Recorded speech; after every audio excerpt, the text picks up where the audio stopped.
नाम है आपका और आप आज मुंब्रा पुलिस स्टेशन आई थी, क्या पूरा मामला है बताइए। मेरा नाम है समीरा समीरुद्दीन सैयद। मेरा नाम है समीरा समीरुद्दीन सैयद और जिनका ये सब मैटर हुआ है वो मेरी सास थे नूरजहां बदरुद्दीन सैयद। ठीक है, अभी प्रॉब्लम कहाँ से स्टार्ट हुई, 23 तारीख को शाम में 5:30 बजे उनका इंतकाल हो गया।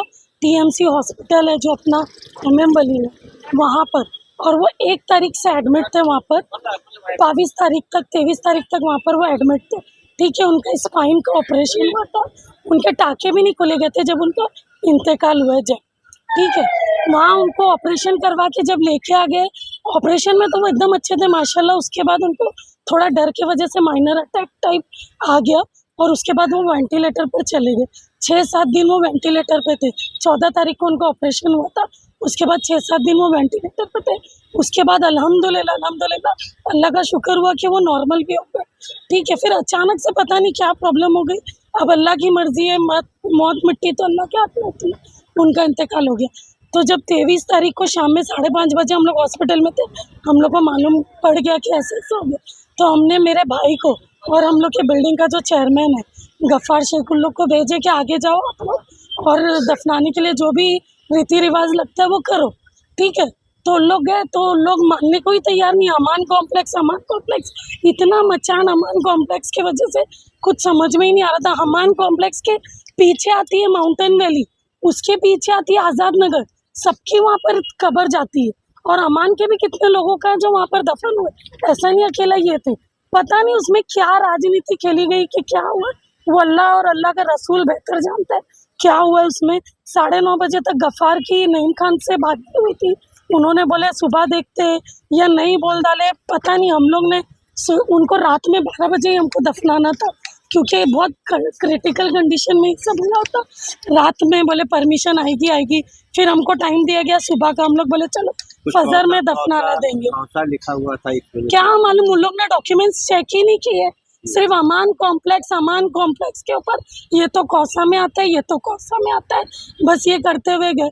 और हम तो औरतें थी, लेडीज घर में थी, हमको नहीं मालूम अभी आप बाहर क्या चल रहा है। स्टेशन आए थे अभी आप, तो जी, क्या किया आपने यहाँ पर कानूनी हमने FIR लिखा दिए गए नईम खान के ऊपर। उन्होंने ठीक है हमारे साथ तो गलत की, मैयत के साथ तो बहुत गलत किए ही की।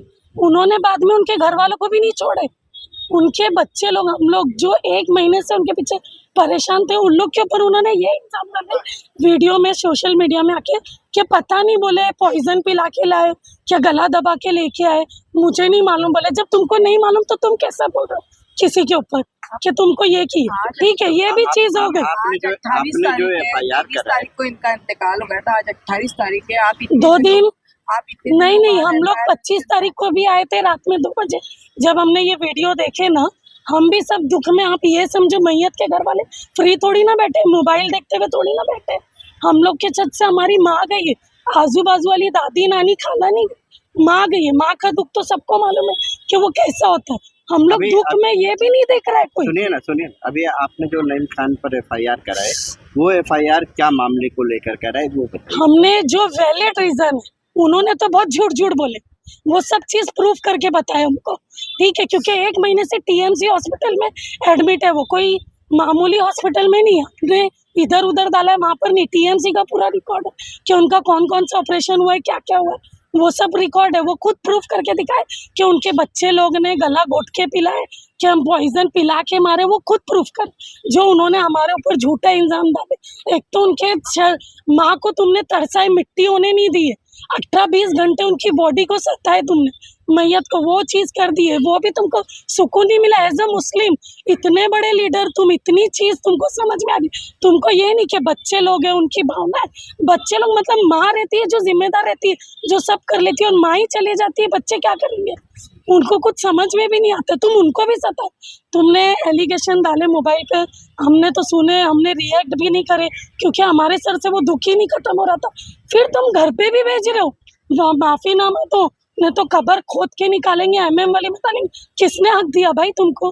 सारे ओलमा लोग हैं, सब मुझे बता दो, ये कहाँ पर वो सही बात कर रहे कि कब्र खोद के निकालेंगे। एक बार दफनाई हुई चीज को, वो भी 65 साल की औरत जो वो इतनी तकलीफ में मरी कि जिसकी कोई हद नहीं, घर पे कोई आदमी आता मैं नहीं जानती वो कौन है। वो आए हुए थे और हमारे बिल्डिंग के लोग भी थे।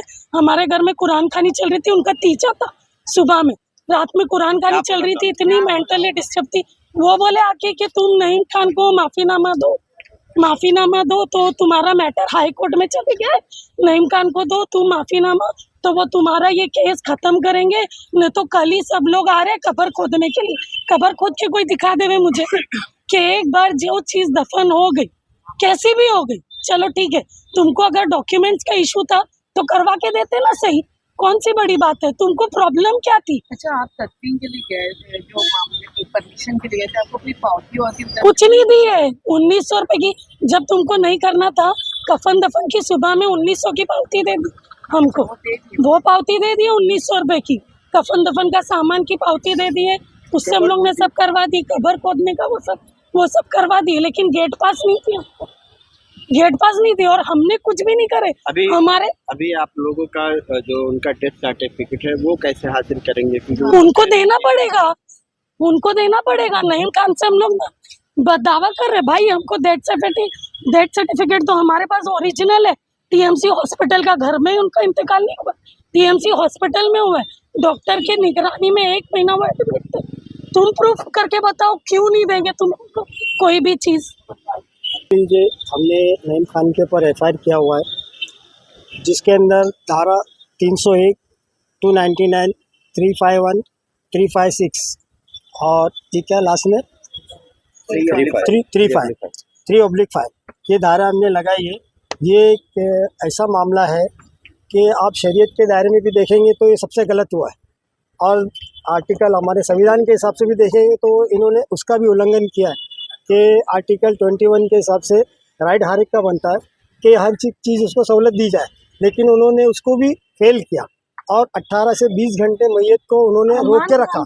अमान कॉम्प्लेक्स जो मस्जिद के बाहर, मस्जिद के एकदम कब्रिस्तान के एकदम बाजू में ही है, और उन्होंने उसको कौसा करार दे करके उसको रोक के रखा। इसमें क्या पॉलिटिकल उनके इशू थे वो हम नहीं जानते, लेकिन उन्होंने शरीयत और कानून संविधान का दोनों का उन्होंने वो किया है। हमने उसके लिए उनको ह्यूमन राइट में भी जाएंगे, कोर्ट में भी जाएंगे, महिला आयोग में भी जाएंगे। अभी तो लड़ाई शुरू हुई है कि वो उनको पद से इस्तीफा दिलाएंगे कि ये इस तरह से एक के साथ नहीं और कितों के साथ करते होंगे। आज तो एक मैटर हमारे सामने आया है, इस तरह और किस तरह करते हैं, क्योंकि हमने सबसे बात किया तो बोले अगर कोई चेन्नई में रहता है, कोई गुजरात में रहता है, यहाँ अगर आया है आपके रिलेटिव में, अगर उसकी मृत्यु हो जाती है तो क्या आप उसको चेन्नई भेजेंगे?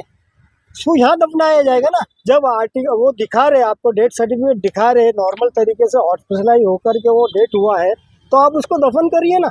तो आपने इसको इशू को क्यों बनाया, इतना देर उसको क्यों रखा? एक ऑपरेशन किया ही बॉडी आप इतनी देर रख नहीं सकते, गर्मी का टाइम है, आपने सब चीज़ को यानी मतलब वो किया, अपनी मर्जी चलाई है, तो उसके लिए हम उनको छोड़ेंगे नहीं। अभी तक हमारी लड़ाई स्टार्ट हुई है, आगे हम उनको देखो कहाँ कहाँ लेके जाते हैं। एफआईआर तो आपने दर्ज करा दी है जी, पुलिस उसको अरेस्ट करेगी, जरूर करेगी ना। इतने सारे उनके ऊपर क्लेम लगे हुए हैं तो उनको करेगी। और उल्टा झूठा उन्होंने आकर हमारे लोगों पे और बहुत सारे लोगों पे, जो कार्यकर्ता थे, जब रात से बॉडी वहाँ पड़ी थी, लोगों को मीडिया में गया तो पूरा मुमरा आया, पूरी मीडिया आई, सारे लोग आने के बाद में ये हुआ कि भाई क्यों रखा हुआ है। उन लोगों ने अपने यहाँ से नमाज पढ़ाई और दफनाए कि भाई इतनी देर इसको नहीं रखना।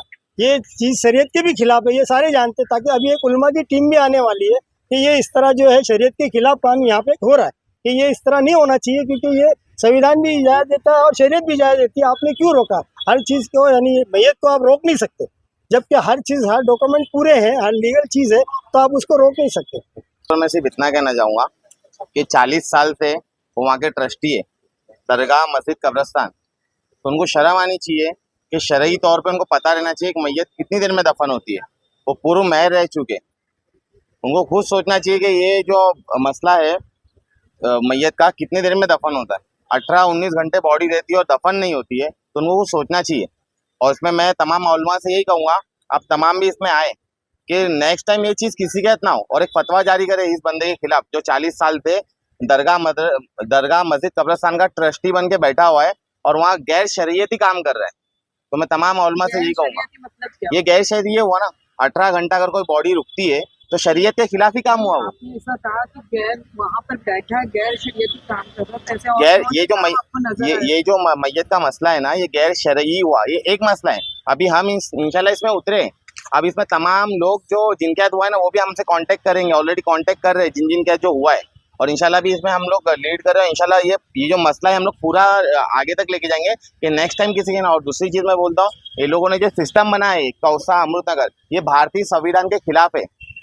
ये इन्होंने जो रूल बनाया है ये भारतीय संविधान का उल्लंघन है, उसके लिए भी इन पे मामला दर्ज होता है। सिस्टम जब कोई आदमी एक ऊंची पद पे रह के बनाता है तो उसको संविधान के दायरे में बनाता है। अगर वो संविधान के खिलाफ उसका रूल है तो रूल को नहीं माना जाएगा। ये चीज़ आप अभी जो भी सुन रहा है, यहाँ तक के यानी वो बड़े सीनियर या जो भी सुन रहा है तो वो भी उसका उल्लंघन कर रहा है कि ये चीज़ तो गलत हुई है। कि यानी धार्मिक तौर पे देखा जाए और संवैधानिक तौर पे देखा जाए तो हर तरीके से उसने मतलब ये गलत किया है सामने वाले ने। ये हर एक चीज़ को एक्सेप्ट कर रहा है और उन्होंने कहा कि ये गलत हुआ है, हम आपके साथ हैं।